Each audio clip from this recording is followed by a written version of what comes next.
చిగురించబోతుంది. గొప్ప దినాలు నువ్వు చూడబోతున్నావు. నీ యేసుకు సమస్తము సాధ్యమే. గుడ్ మార్నింగ్ దేవుని ప్రియ కుమారుడా, గుడ్ మార్నింగ్ దేవుని ప్రియ కుమార్తె, special good morning to you. ఎన్నెన్నో ప్లాన్స్తో మనం ముందుకు అడుగులు వేస్తాం. ఒకవేళ ఈ ఉదయం నీ పక్కన కూర్చొని నేను అడిగితే ఒక మాట, నీ జీవితపు ప్లాన్స్ ఏంటి, నీ జీవితపు ఆలోచన ఏంటి, నీ జీవితం గురించి ఎలాంటి ఆలోచన నువ్వు చేసుకొని ముందుకెళ్తున్నావు అడిగితే ఖచ్చితంగా ఒక లిస్ట్ మనం ఇస్తాం. ఇంత ప్లాన్స్, ఇలాంటి విషయాలు నేను కలిగి ఉన్నాను, ఎన్ని ఆలోచన కలిగి ఉన్నాను అని చెప్పి ఎన్నెన్నో ప్లాన్స్ ఇస్తాం. సంగమం వినండి జాగ్రత్తగా. అలాగనే దేవుని గ్రంథంలో ఒక వ్యక్తి ఉన్నాడు. ఈ వ్యక్తి కూడా అనేక ప్లాన్స్తో తన దినాన్ని ప్రారంభించాడు. వల తీసుకున్నాడు, వలంతటిని కూడా సరి చేసుకొని పడవను తీసుకొని లోపలికి వెళ్ళాడు.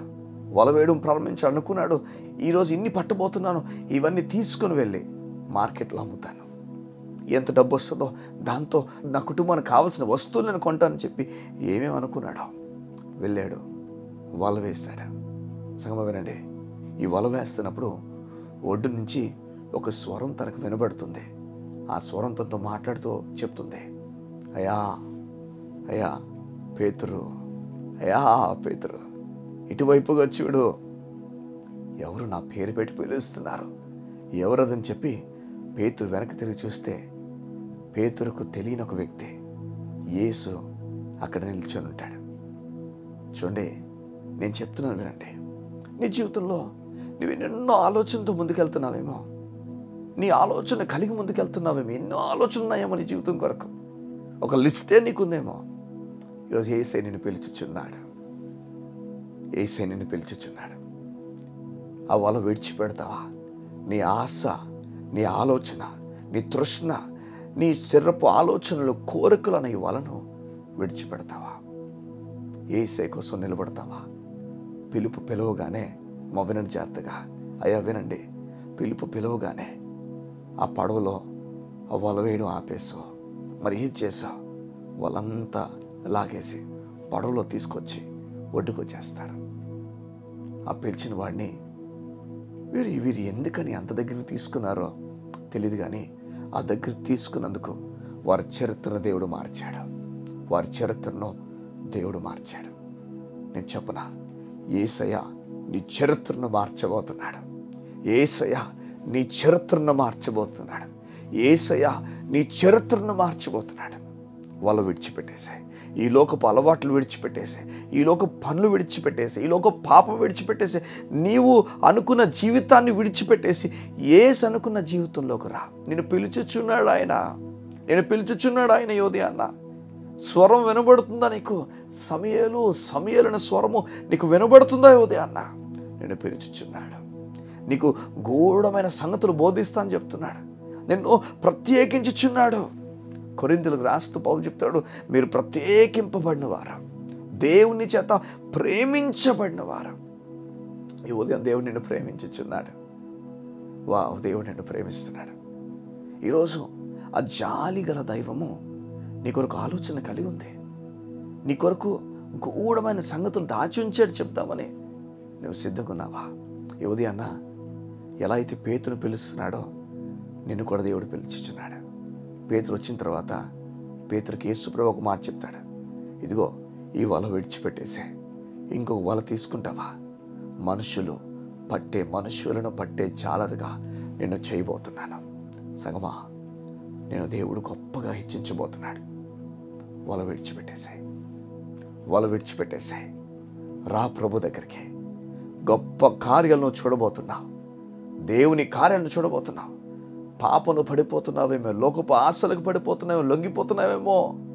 అయ్యా దయచేసి విడిచిపెడతావా? అయ్యా దయచేసి విడిచిపెడతావా? అమ్మా, ఆ రిలేషన్షిప్ మంచిది కాదు. అయ్యా ఆలోచన మంచిది కాదు. ప్రభులో నిలబడితే నీ కొరకు దేవుడు దాచిన ప్రతి వ్యక్తిని తీసుకుని వస్తాడు. అయ్యా నీ కొరకు దేవుడు ఆలోచించిన ఆలోచనలు జరగబోతున్నాయి త్వరలో. ఈ లోకంలో ఒక గొప్ప విషయం నీ జీవితంలో జరిగిందనుకోండి, ఏం లాభమ్మా? ఈ లోకములో జరిగే ప్రతి విషయం కూడా సమాధి చేయాల్సిందే. ఎంతో గొప్ప పేరు సంపాదించుకున్న ప్రతి వ్యక్తిని కూడా ఒకరోజు సమాధి చేయాల్సిందే. పేర్ల కొరకు మనం పరిగెత్తకూడదు, గొప్ప ఆలోచనల కొరకు పరిగెత్తకూడదు. దేవుని చిత్తపు నెరవేర్పు గురించి మనం పరిగెత్తాలా. నీ హృదయాన్ని దేవుడు కదుపునుగాక ఈ ఉదయాన్న. దేవుని వాక్యం చదువుతావా? దేవునితో గడుపుతావా?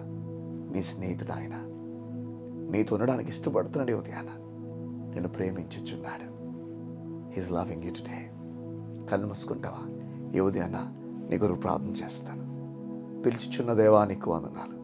నీ బిడ్డలను పిలిచిచున్నందుకు నీకు స్తోత్రాలు. ఎన్నిక లేని మమ్మల్ని పిలుచుకున్నావా నీకు వందనాలు. ఏ రీతిగా నిన్ను స్తుతించాలి, ఏ రీతిగా నిన్ను గణపరచాలో తెలియదు. అట్టి గొప్ప దేవా నీ కృపలతో నీ బిడ్డలు నడిపించమని కోరుతూ, గొప్ప నెమ్మదిని వారు కలుగు చేయమని కోరుతూ, ఏ విషయంలో వారు భయపడిపోకుండా వారు ఎంపికలో నిన్నెంచుకున్నట్లుగా, ఈ లోకపు విషయాలు ఎంచుకోకుండా నీపైన ఆధారపడినట్లుగా వారికి నెమ్మదినిచ్చి నడిపించబడుతూ యేసు నామమున ప్రార్థించుచున్నాను తండ్రి. ఆమేన్, ఆమేన్, ఆమేన్.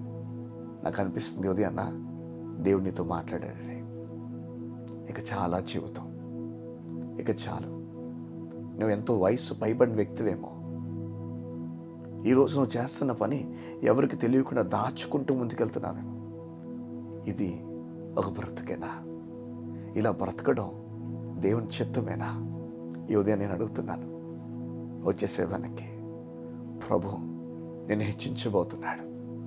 దీన స్థితిలో పడిపోయిన వ్యక్తిని, పనికిరాని స్థితిలో ఉన్న వ్యక్తిని దేవుడు హెచ్చించగలడు. దేవుడు గొప్ప గొప్ప వారిని పిలవడు. కానీ ఎవరైతే అనేందో విశ్వాసం ఉంచుతారో వారు తక్కువ వారైనప్పటికీ వారిని దేవుడు హెచ్చించడానికి ఇష్టపడుతున్నాడు. రా ప్రభు దగ్గరికి. దేవుని హెచ్చింపు నువ్వు చూడబోతున్నావు. God bless you. See you tomorrow.